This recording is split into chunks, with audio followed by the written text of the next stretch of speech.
Rudolph Kipling, the author of The Jungle Book, wrote a poem called The White Man's Burden in 1899.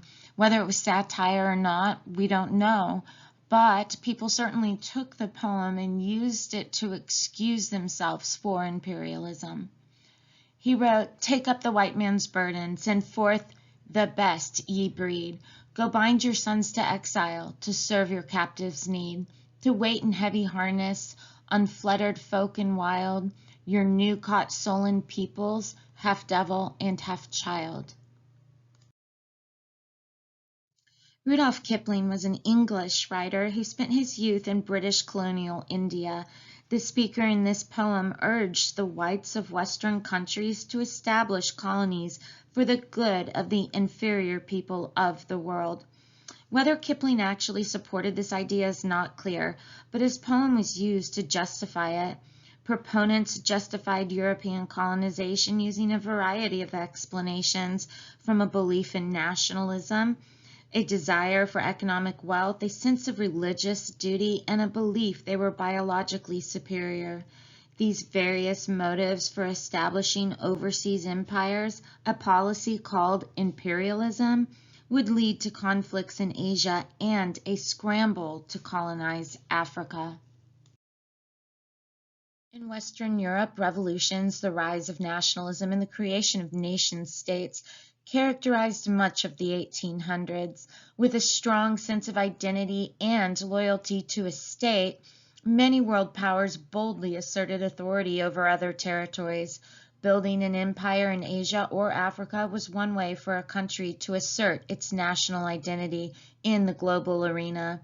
Britain, France, Spain, Portugal, and the Netherlands would long possess overseas colonies. After losing its American colonies, Britain looked for new lands to open to settlement. In 1788, the first British settlers arrived in the colony of New South Wales on the east coast of the island continent of New Holland, or today's Australia. Britain was also expanding its influence in South Asia, gradually taking control of India from the East Indian Company. By 1857, Britain controlled the entire Indian subcontinent, Ceylon or Sri Lanka, Burma or Myanmar, and the Malay states, which included Singapore, and parts of Borneo in Southeast Asia, were also under British control. France compensated for its humiliating defeat by Prussia in the Franco-Prussian War by expanding its overseas territories. It had already occupied Algeria in North Africa, New Caledonia and other islands in the South Pacific, Senegal in Western Africa, and Indochina in Southeast Asia. Italy and Germany were newly unified states in the late 19th century.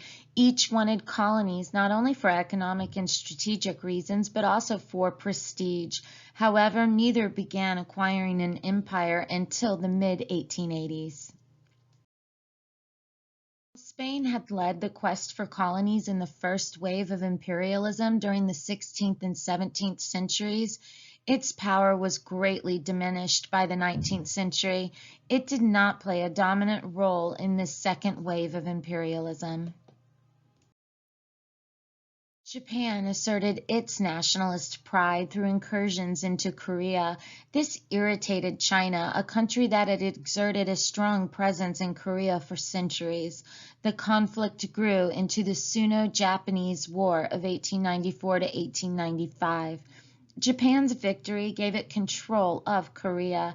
Japan also seized Taiwan, which was known as Formosa, from the time of the Portuguese colonization in the 16th century until the end of World War II. The Kipling quotation that opens this video epitomized the condescending attitude shared by imperialism proponents. Referring to colonized people as children reflected how colonizers saw themselves as benevolent protectors on a civilizing mission rather than invaders. The attitudes of Europeans towards others were a form of racism. Colonial powers generally believed that they were inherently superior to those they subjugated. Pseudoscientists, people who present theories as science that are actually incompatible with the scientific method, strengthened these attitudes. Legitimate science was also subverted to support imperialism. British scientist Charles Darwin's 19th century theory of evolution by natural selection started that over 1 million years biological competition had weeded out the weaker species in nature, and that the fittest species were the ones that survived. Some thinkers adapted Darwin's theory of biological evolution to society, creating the theory known as social Darwinism. While Darwin himself was not a social Darwinist, advocates used the survival of the fittest theory to argue that the spread of European and U.S. power proved the biological superiority of Europeans. Writers and politicians then used social Darwinism to justify further imperialism by powerful countries. Based on a preconceived technological superiority over indigenous societies, colonial powers felt justified in superimposing aspects of their own cultures on their colonies. For administration purposes, many colonies combined into a single colony with different people and different cultures who often spoke different languages. Colonizers introduced their own language, which helped to unify these often diverse colonies. They also introduced their political, educational, and religious institutions and exerted other cultural influences on architecture and recreational activities.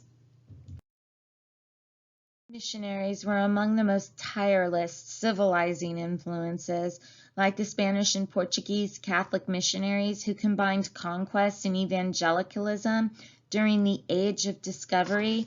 British Protestant missionaries from the 18th to the 19th century also participated in colonizations. Critics charged that missionaries supported imperialism by persuading people to give up their traditional beliefs, such as ancestor worship, and adopt the faith of most Europeans, Christianity. This change in religion could pave the way for others who were more focused on economic gain. In response, missionaries pointed out that they commonly combined religious with humanitarian efforts. Missionaries often set up schools for instruction in religion that also taught secular subjects, which prepared students to become teachers, lawyers, and other professionals. Many missionaries provided improved medicines and medical care. And some missionaries, most famously David Livingstone from Scotland, worked in sub-Saharan Africa to end the illegal slave trade. Some people believe the ideological motivations were more accurately justifications for pursuing economic motives. Seeking ways to maximize profits, companies chartered by the British, French, and Dutch governments signed commercial treaties with local rulers in India, East Africa, and the East Indies. These treaties gave the Europeans the right to establish trading posts and forts to protect their interests. Originally, these companies formed primarily for the spice trade. Many companies had quasi-governmental powers, raising armies and conquering territory to form colonies. As Industrial Revolution transformed European economies, the desire for the sources for raw materials and markets for manufactured goods provided by colonies enticed imperial powers to increase their expansion. Imperial powers often competed with one another over the best potential resources, markets, and trade, as demands for low-wage labor, access to markets, and control of natural resources increased. After the Industrial Revolution and the Napoleonic Wars, Britain was the leading economic power throughout the first half of the 19th century and already had a sizable colonial empire. Its colonies provided raw materials such as cotton, wool, jute, vegetable oils, and rubber for its factories, as well as foodstuffs such as wheat, tea, coffee, cocoa, meat, and butter for its growing cities. Its colonies, especially settler colonies such as Australia, New Zealand, and South Africa, also provided markets for British manufactured goods. As the Second Industrial Revolution progressed, other nations began to challenge Britain's economic lead. They looked to Asia, Africa, and the Pacific to expand their markets, provide raw materials for their factories, and food for their growing urban populations.